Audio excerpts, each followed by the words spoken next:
wanti lubbuu qabdu gurra keessan keessa seenee beeka yoo ta'e fiilingii inni qabu hundi keessan ni hubattudha yaada.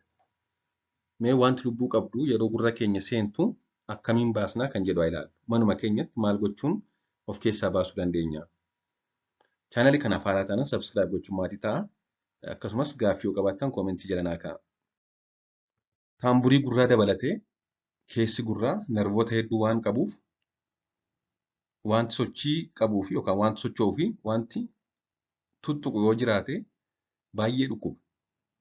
Gurra keenya keessa wanti socho'u yoo jiraate yookaan wanti tuttuqu yoo jiraate baay'ee dhukkuba. Nervoota hedduu waan qabuuf baay'ee sensitiiviidha jechuudha. Kanaaf yeroo wantoonni lubbuu qaban kanneen ilbisoota adda addaa wantoonni akkasii yeroo gurra seenanii socho'an baay'ee nama jeeqaa, baay'ee nama dhukkubas.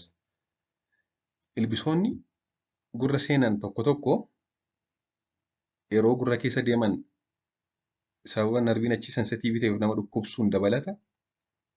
Kan nama ciniina illee jiru akkasumas kan darbee nama hiddan jiru. So gurra keessa deemuun nama dhukkubsuuf jeequun dabalata. Yeroo tokko tokko nama ciniinu irra deddeebiin nama ciniinu nama hidduu kun immoo baay'ee nama dhukkubsa. Kana namoonni fiil gootanii beektan yookaan wanti kun si mudatee beeku sirriitti ni hubattu yaada. So wantoonni akkasii yeroo nu mudatan maal gochuu qabnaadha inni guddaan amma kan gabaabsee kaasuu barbaadu. Jalqaba irratti wanti kun nu mudannaa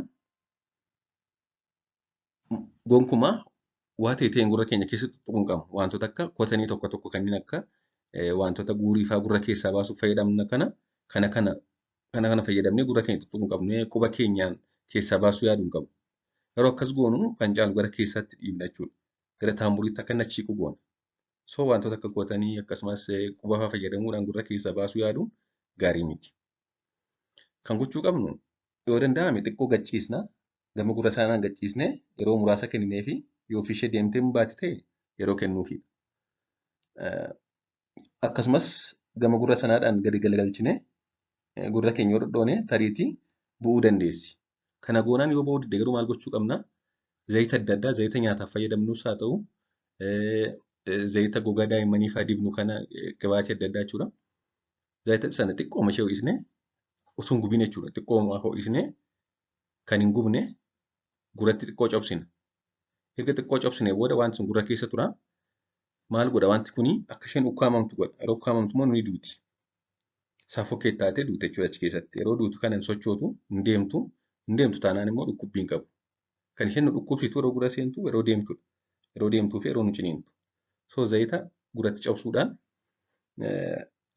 akka isheen affanamtee yookaan ukkaamamtee duutu taasisa. Sanaa booddee daqiiqaa 30 hanga sa'aatii tokko booda jechuudha. Hin duuti. Yeroo isheen duutu kana immoo suuta sirinjii fayyadamnee bishaan xiqqoo ishee gara gurraatti filaashi goona jechuudha. Bishaan hanga ta'e gara gurraatti yeroo filaashi goonu duuteetti waan ta'eef bishaan sana yeroo gurra keenya sana gadi qabnee yookaan gadi jennu bishaan sana wajjin baati jechuudha. Dalagamtee yookaan filaashi taatee baati gurra keessa. Haa ta'u malee osoo isheen lubbuudhaan jirtu yoo bishaaniin baasuu yaalle yeroo baay'ee hin baatu. Dura zayitiitti cobsinee erga isheen ukkaamamtee duutee booda bishaaniin filaash gochuutu effektiiviidha.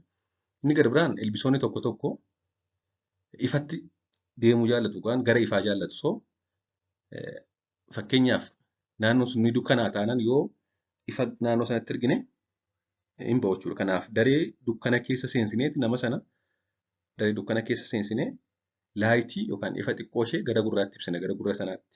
Keessuma laayitariidhaan gara ifa xinnoo silkii masaa ta'u dukkana keessa nama sana tursiisnee gara keessa gurraatti ibsina. Yeroo kana gara ifaatti deemuu jaallatu waan ta'eef as ba'u jechuudha. Keessa gurraatti as ba'u yeroo kana ofuma ishee baati jechuudha.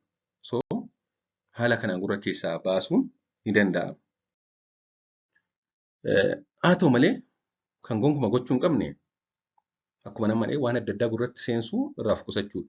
Kotanii adda addaa quba iskiriptooraa waan tokko tokko buqqisnee qadaada ishee buqqisnee gara gurraatti erginee baasuu yaaluun akka isheen kan caalu gara keessaa seentu taasisa.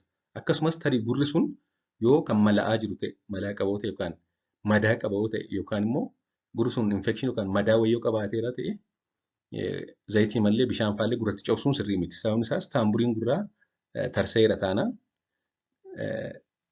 darbee sokkuu danda'a waan ta'eef kun immoo kan caalu miidhaa fida. So wanti ta'e gurra keenya kanaan dura miidhee jira yookaan taamburiin gurraa miidhameera keessi gurraa malaa qaba taanaan dhangala'aa adda addaa qaba taanaan waa gurratti cabsuu hin qabnu. Dura hakiima mariisisuu qabna jechuudha. Waa tokko hin godhin. So akka waliigalaatti egaa kanneen kana goonee yoo ba'uu dide mana yaalaa deemuu qabna. Kanneen kana goonee yoo ba'uu dide mana yaalaa dhaqanii ogeessa fayyaan ilaalamanii baasuudha. Akkasumas tariitii yoo ni dhiiga ta'e, dhiigni jira yoo ta'e yookaan dhukkubbii guddaa yoo jiraate akkasumas dhangala'aan karaa gurraa dhufu malaas haa ta'u, dhangala'aan akka bishaanis haa ta'u, dhiignis haa ta'u jiraate osoo hin tuttuqiin dura mana yaalaa geessuu qabna. Sababa adda addaadhaan immoo gurra keenyaaf taamburii gurra keenyaaf opereeshinii hojjetameera yoo ta'e yookaan kanaan dura taamburiin gurra kee miidhameera jedhamnee beeknoo ta'e waa tokko yoo hin godhin immiidiyeetilii mana yaalaa deemuu qabna. Waan dhaggeeffattaniif hedduu galatooma turtii gaarii.